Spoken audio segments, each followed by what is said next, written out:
It seems to be part of who we are. Good morning. We are going to talk about how to break bad habits, and we are going to explain you what is a bad habit, how habits become habits, and 5 easy steps to follow to get rid of them. Satisfying your late night cravings that with some leftovers like pizza or chocolate cake or even a beer, they can affect your health on a long-term basis. So according to the medical dictionary, a bad habit is a constant pattern behavior that affects one's mental and physical health. It is often linked with a lack of self-control. It can be the cause of having an excess of energy. You can be really excited or you can be anxious, nervous. So you need to let this energy flow and you need to let it out so you can be biting your nails, cracking your knuckles, or even eating a lot or eating less than you used to. Like you replace that energy with something that is constant. Now we are going to talk about how habits become habits. Habits are a behavior pattern that are worked into our brains, and everything we do and think is governed by impulses firing across synapses. And what is synapses? Synapses are the spaces between certain cells in our brains called neurons, and these neurons help us to guide the information to our brain. The communication and every knowledge we acquire, it goes through these synapses, and it's a new knowledge we accomplish. As a result, when any behavior or pattern is repeated enough, it becomes like something natural and we do it automatically. Like if I used to wake up every morning and doing exercise or something, I have to acquire this habit by doing it approximately, like 21 days or 3 weeks constantly, and this will become a habit and it will become like natural. Now, after knowing how habits become habits, we are going to talk about the 5 easy steps to follow to get rid of those bad habits. First, you need to define the bad habit. If you can identify your bad habit, then you can definitely commit to change. And if you do that, it can help you change your lifestyle a lot.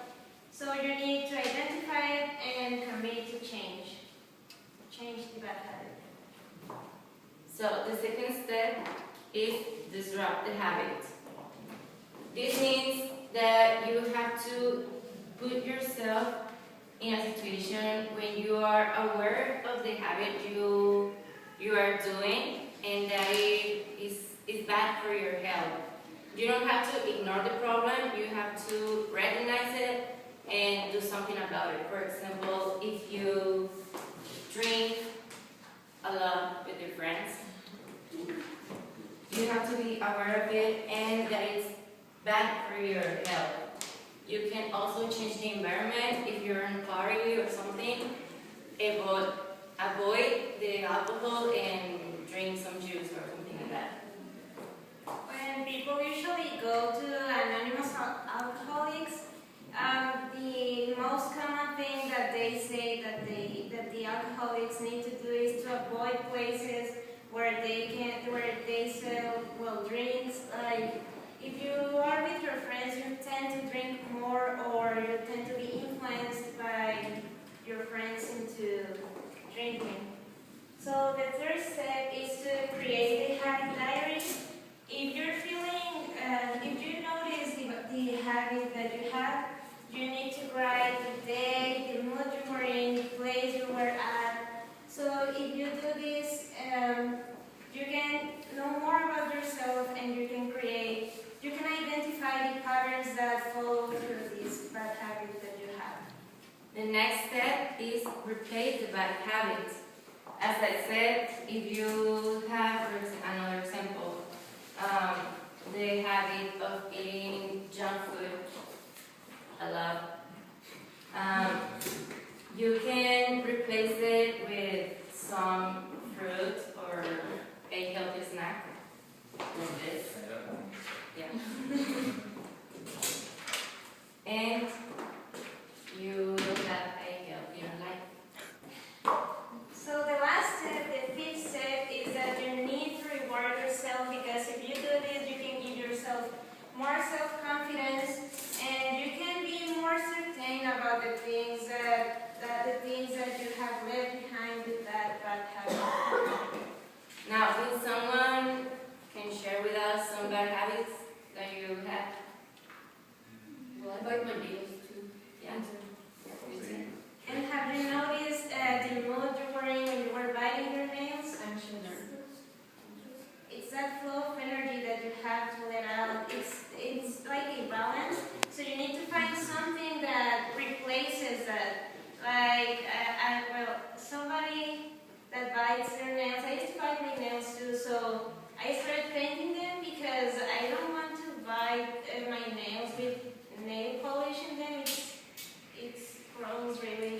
So if you can use the transfer nail polish or something, or you can hold a pen or buy one of those balls that you can squish. Stress balls. Yeah, so are you doing something to stop it? No. How will you apply the 5 steps?